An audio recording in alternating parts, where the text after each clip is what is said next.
Hoy nos acompaña una escritora colombiana, bogotana. Además, estamos hablando de Catalina Navas. Catalina, gracias por estar con nosotros en Directo América de France 24. Para mí es un gusto estar comenzando aquí contigo. El gusto es mío. Muchas gracias.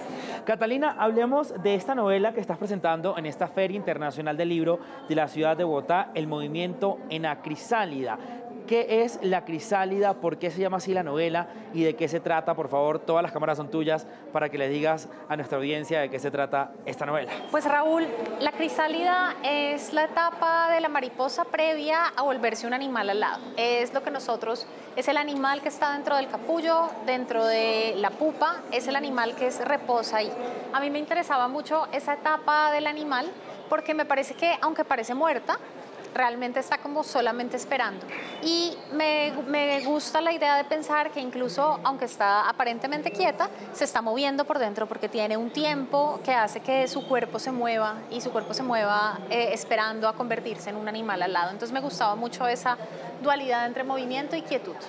¿De qué se trata esta novela, Catalina? Esta novela es sobre la historia de Pedro Caballero, un muchacho clase media de Bogotá que vive en los 60, 70 en el barrio Carbo Sur, un barrio en el sur de Bogotá, y que decide emigrar a Estados Unidos. Entonces, digamos, es una persona que no le gustaba mucho su barrio, tenía una cierta incomodidad, un poco como la incomodidad que deben sentir tal vez las orugas cuando están incómodas porque sienten que deben transformarse en otra cosa. Entonces se incomodan, van a buscar un lugar, encuentran un refugio y deciden cambiar.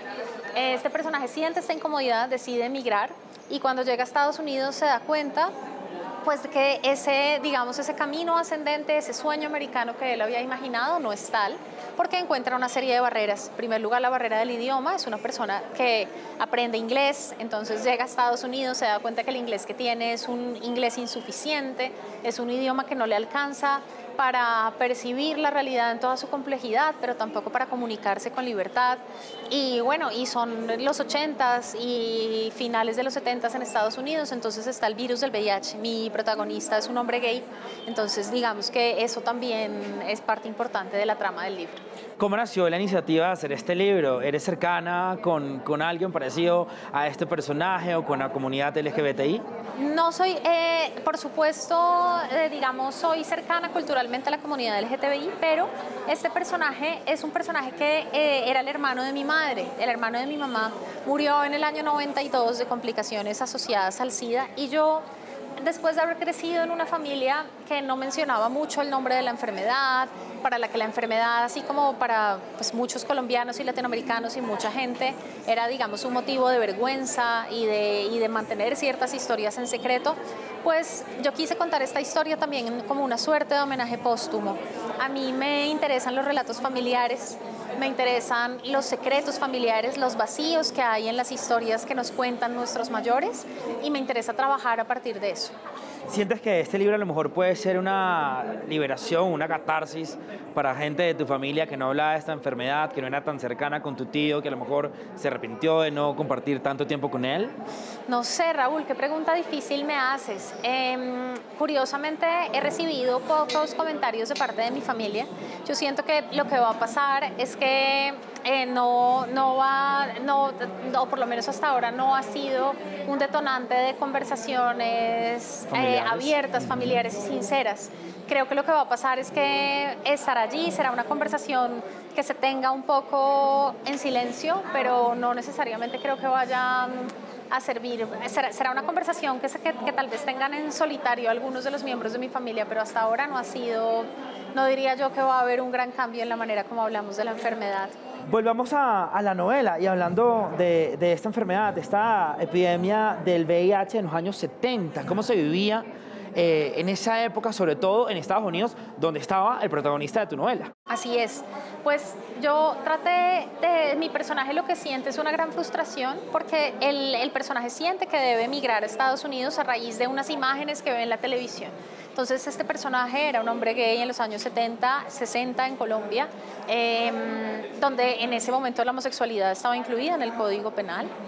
Entonces de repente ve unas imágenes como de una marcha de orgullo gay en Estados Unidos y se le abre la cabeza y dice como es posible, la imagen que él ve, hay mucho de diálogo con las imágenes de archivo, entonces ve unas imágenes de unos hombres como en el torso desnudo, con tirantes, caminando, sonrientes en el sol.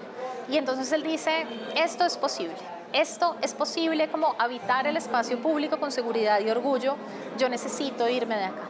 Y entonces hace todo para irse y tiene como tal vez lo que sentirían los pájaros cuando tienen que emigrar a lugares más cálidos o las mariposas cuando tienen que emigrar de un continente a otro para buscar alimento, es un poco lo que le pasa al personaje. Tu personaje también, Catalina, se devuelve ya después de muchísimos años, creo que en el año 92, decías en el libro, a Colombia. ¿Qué fue lo que le detonó eso a tu personaje para volver a un país de donde se fue porque se sentía de alguna manera reprimido, que no era parte de la sociedad? ¿Por qué regresa? Es un exilio cultural. Él regresa porque pasó mucho también con las personas que habían emigrado a Estados Unidos, por ejemplo, el movimiento de artistas de los años 80 y 90 en Colombia que habían emigrado a París, a Nueva York, y que volvieron a ser cuidados por sus familias una vez se enfermaron. Entonces él regresa a ser cuidado, como en los últimos años, en los últimos días, pero también regresa a cuidar, que era una cosa que yo quería hacer en el libro. No es solamente como que el personaje aparece a recibir los cuidados de una familia de la que él se fue, sino que también retoma unos lazos familiares y afectivos y descubre también el cuidado, él como un cuidador, ¿no? A pesar de su enfermedad, de su debilidad, del deterioro corporal, pero él también descubre como unos lazos afectivos que no había descubierto antes. ¿A quién cuidaba?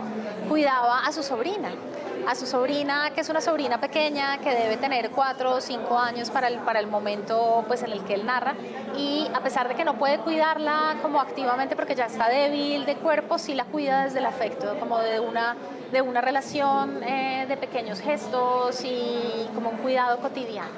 Decías, Catalina, también que este personaje, el detonante para que se fuera a Estados Unidos era unas imágenes. En el libro hay unos gráficos muy bonitos. Estos gráficos, ¿cómo los hiciste? Porque además fuiste la autora de estos gráficos. Sí, a mí cuando yo empecé, tuve esa idea de escribir este libro.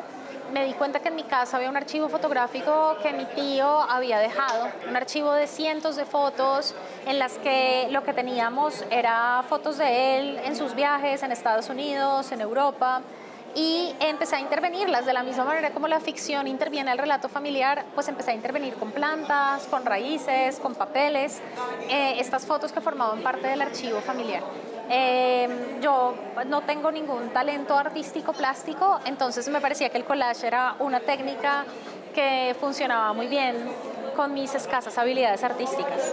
Hablabas que tu tío fue a Europa, también a Estados Unidos. ¿Tu tío realmente fue libre, Catalina? ¿Tú crees que en algún momento de su vida realmente encontró esa libertad que tanto deseaba? Yo creo que sí, yo creo que la encontró. No te sabría decir en qué momento, si en el exilio o si cuando vuelve a ser cuidado por su familia.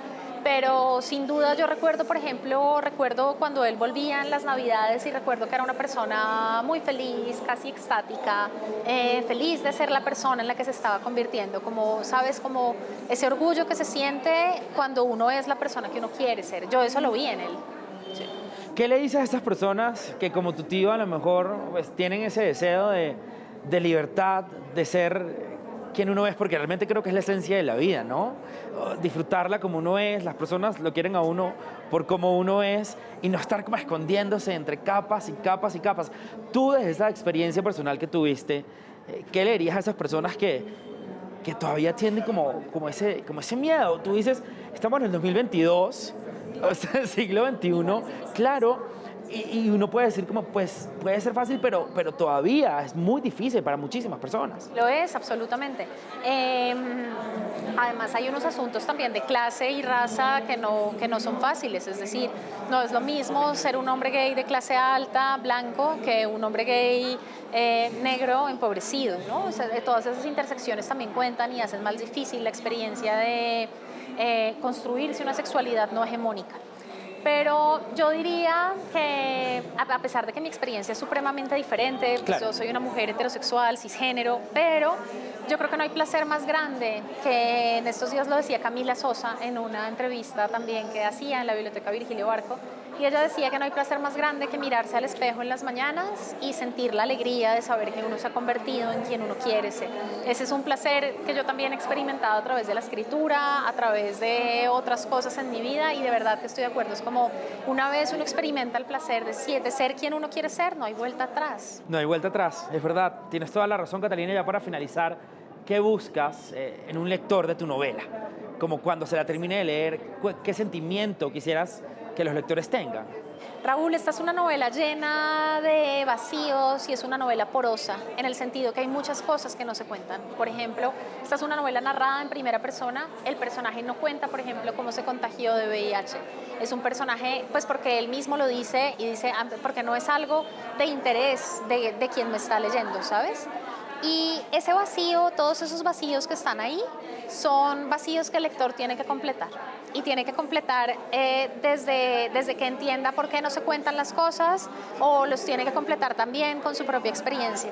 Es un personaje que puede ser antipático para muchas personas, es un personaje al que tal vez para algunas personas que lo lean, para algunos lectores, les pueda parecer clasista, misógino, y lo es al principio de la narración.